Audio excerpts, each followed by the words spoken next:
School was just about to start again. We were just about to get back into college. Everybody's enrolled. It was 2 days, maybe a day before school started. They were playing drinking games, and then they get into the automobile and they head for a party.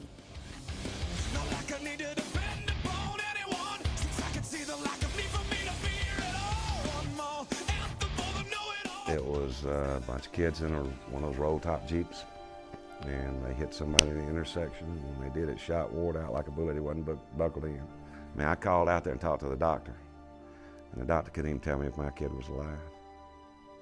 And he told me Ward was alive, but somebody needed to get out there and hurry because they weren't 100% sure whether he'd make it or not. So I went ahead and made the plane flight arrangements, and then I had to go tell Tricia. He said, I have to be honest with you. Ward may not be alive. Well, you can imagine. I mean, this is totally a mother's worst nightmare. It was hard telling her how close her son had just come to dying. And on her way out there, she really didn't know whether he was going to live through it or not. I was begging God, please let my son be alive.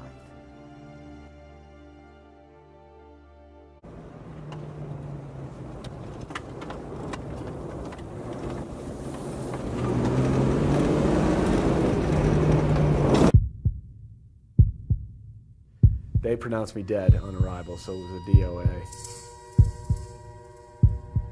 And, you know, these are things that I don't remember.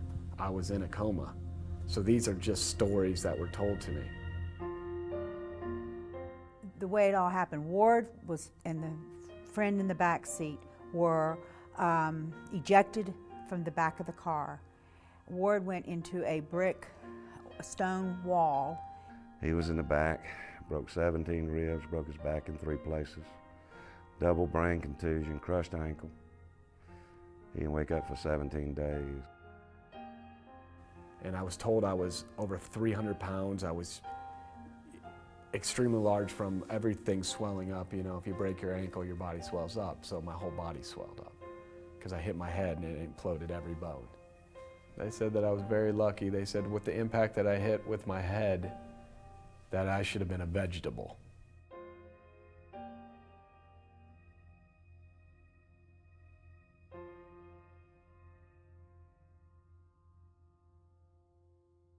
There are moments in our lives when God is calling out to us to let us know that He is working. Sometimes He uses something small and seemingly insignificant, and it transforms our lives. Other times, He uses a life-altering event as monumental as Ward's accident. The injuries that Ward sustained in the car wreck were substantial, and it was a miracle that he was alive. But the healing that would need to take place, both physically and emotionally, would be a long journey. What brought Ward to this point in his life, where he was so physically, emotionally, and spiritually broken? Ward was a great baby. He was a wonderful baby, good baby. But as he got older, he was just very active and hyper. He was fine growing up, you know, as a child, small child. It's just when he hit high school that the bombshell just kind of blew. I mean, he just wanted to do everything and anything. My mother and father got divorced when I was about 11. I had a big trust issue. I didn't trust anybody in a fatherly figure or motherly figure. Ward had a mind of his own. Very stubborn. Very independent, and he was going to do it his way. No matter how you wanted him to do it, he was going to do it his way. Yeah, I'm going to do it on my own. I mean, there's nobody I can trust. You guys don't have any consistency in your life. Mom, I'd like to come back and go back to school. Joe's always open-armed. He's like a big teddy bear. I mean, you can ask him and he'll give you anything, give you the world, but you know, if you mess with him and push him the wrong way, then he can definitely paw you. So we laid some new ground rules, you know, let him know it wasn't his house anymore, it was ours. And that if he was going to be there, he'd be a guest. And of course, the 2 stipulations that I made was, one, you either got to work a full-time job or go back to school. So I came home, there was rules, got back into school. I studied behavioral science, bilingualism, and the mentality of different people that think differently. So just trying to figure out the mind more, psychology-wise, and dream stuff. I've done everything from Reiki massages to acupuncturists to a couple other specialists who gave me, there was this drop they gave me. Put this under your tongue and it'll help your dreams come out and you'll see exactly what it is that's wrong with you. Ward was still searching. Looking for answers, he turned towards psychology, focusing his studies inward. He began to see his family in a new way. God brought healing and growth to their relationships as he prepared Ward for the future. I'm learning to trust my family now. I was learning to trust Joe. I really like Joe. I started falling in love with him again. And I loved my mom. I always wanted the best for her. Joe was out of town a lot, and Ward was in sales, and he was doing really well, and he would call me up every week and say, Mom, let's go to dinner.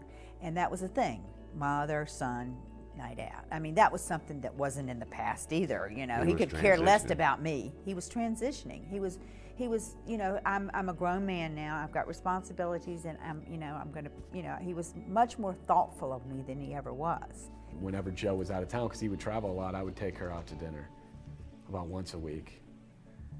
And then we'd go to dinner, and it was great. It was time that I could spend with my mom and really, you know, learning life as friends with her, being more of a friend with her, and then a son.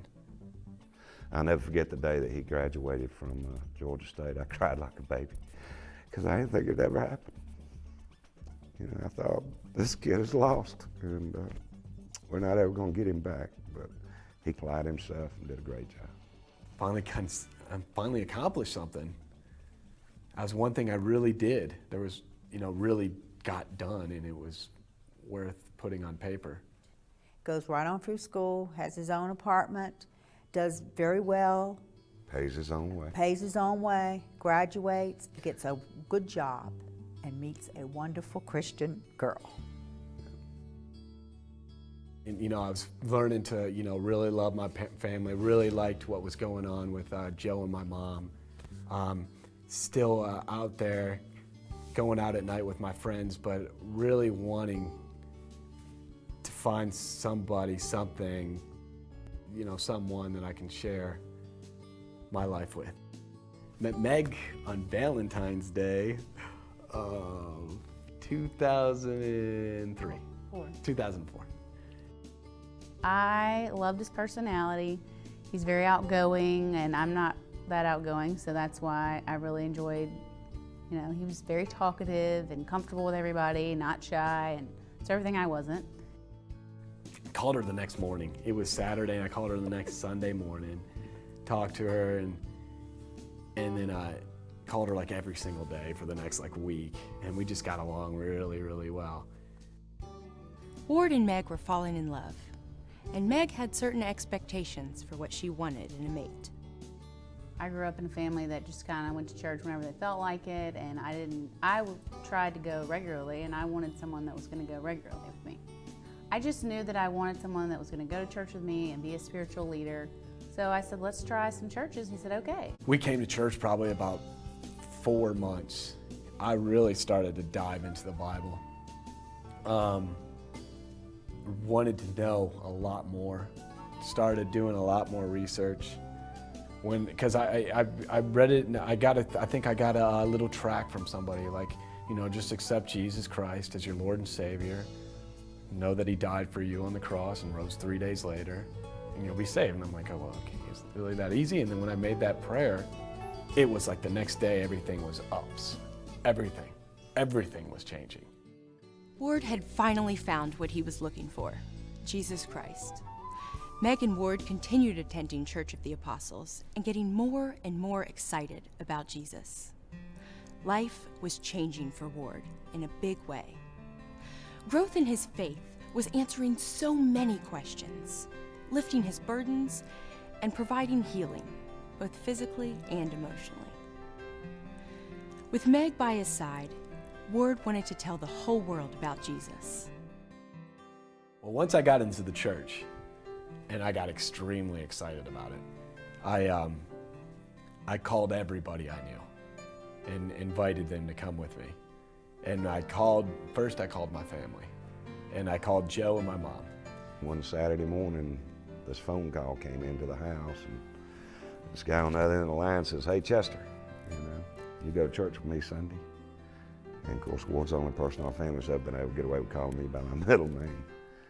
And I actually pulled the phone away from my ear and I said, "Who is this?" And when I called Joe and my mom, Joe didn't even really know what was going on. He was besides himself. He was like, "Okay." He told me, he said, "Well, I've given my life to Jesus Christ. I want you to come to church with me."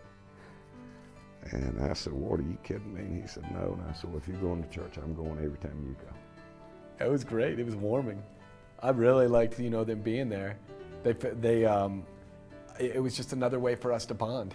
It was another way for us to really, fall in love with each other's souls. I mean, I loved being with Joe, and I was comfortable talking to him about Christ, and he seemed to, he seemed to be very receptive about it. I was a skeptic. I'm sitting back watching all this saying, I don't know how real all this is. I didn't really know how real it was with Ward until one night I called his house and he said, "Can you call me back?" And I said, "Well, yeah, what's going on?" And he said, "Well, Meg and I are praying." And I'm like, "What?" I mean, y'all are actually on your knees praying? He said, "Yeah, we do it every night." Free here. And it was that very Sunday that I turned myself over to the Lord. That's the best close in the world. I've been a salesman forever, and when you win a soul to Christ, it's the best thing that can ever happen to you. I mean, it's something you'll remember forever. Those are the things that you jot down and you just remember those things. And Joe accepting Christ, my mom accepting Christ, really accepting Christ, really back in their life, really making the effort to sought after who Jesus was and who he is and who he will help you become. Changed our life. And so what we got to do now is we got to go to work to change other people's lives. And there's some things we're working on. We have to start at home. I just think it's important that young married couples know that you got to establish this foundation early. But because I was selfish with my Sundays, and I wanted to play golf, and I wanted to go fishing, and we wanted to be at the lake camping or whatever, church just really wasn't a part of our lives. So in my case, what happens, it took my kids to bring me back to church. And so it kind of went in reverse. Same here. When really I should have been the influence in their lives, it's turned out that they were the influence in my life that brought me to Jesus Christ. All I know is that having a personal relationship with Jesus Christ, you start off your morning, end your day, it just changes your life. I mean, when I started doing that, it made a total difference in my attitude, and I really got to know who I was as a child of Christ, and it was just a peace that I never had before. Ward and I now are friends again, and friends in Christ, actually. And I think Ward, he calls Joe for, just to talk. Yeah, it's amazing how smart you get as you get older. I know, we're all of a sudden we got brains. But I think our whole little group is close.